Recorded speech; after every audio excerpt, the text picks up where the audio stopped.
Welcome to the channel. In today's video, we are going to be doing an oil change on this BMW R9T. The oil we're using today is Liquimoly 20W50, and this oil can be purchased from the BMWpartsguy.com. So I will have pretty much all the R9T maintenance stuff. I'll just have everything like air filters and all that garbage. I'll have that link below. You can shop BMWpartsguy.com for all your BMW makes and models, old, new, whatever. I got it all. So shop that, helps me out, helping me out, helps you out, keeps videos like this coming so you guys can do all your stuff at home. Support me, help me support you. Let's get to it.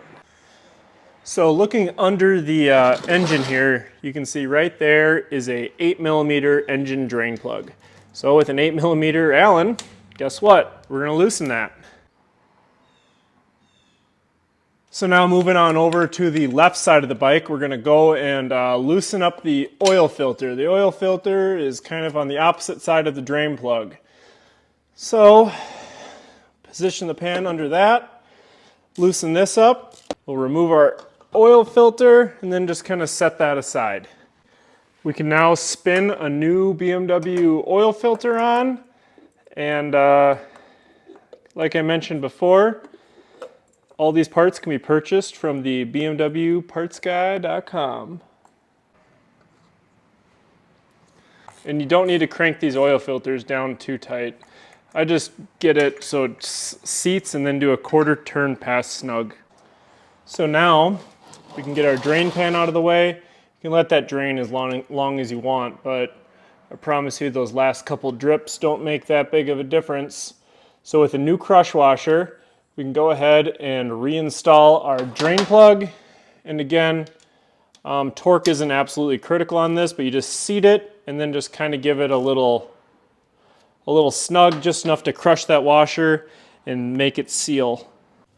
And then we can wipe around our drain plug and stuff just to clean up any oil that might be around there, just so it doesn't leave a little spot on your garage floor. Now we can fill the engine with oil. So this engine just takes 4 quarts of oil. So we'll go ahead and undo our oil cap on the right valve cover. And for my findings, if you just put 4 quarts in, it's pretty much about perfect. So with this 20W50 oil, we're just going to go ahead and fill her on up. This right here is 4 liters. So this entire jug is pretty much perfect for an oil change.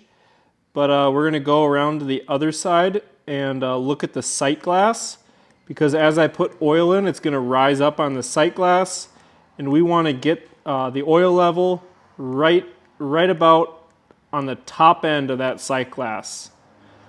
And then once we get it up the sight glass, we'll run the engine and you'll see the oil level go down.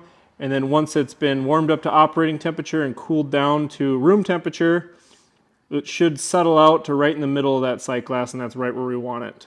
Reinstall our oil fill cap on our right side valve cover. And you don't need to really use a tool. You can just literally use your fingers on these little nubs and just snug it up. You don't need to over torque it. We'll turn our key on. We're in neutral. Let it do its little thing, and then we'll start her on up. So coming around here, you'll see the oil level go down in the sight glass there.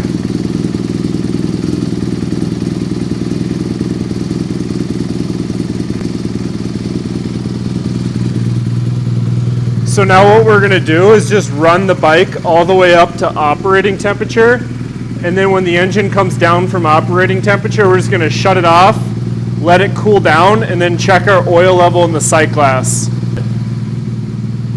And if there's any video you guys want to see, just mention that in the comments below, and I'll write that down and make a point to get it done.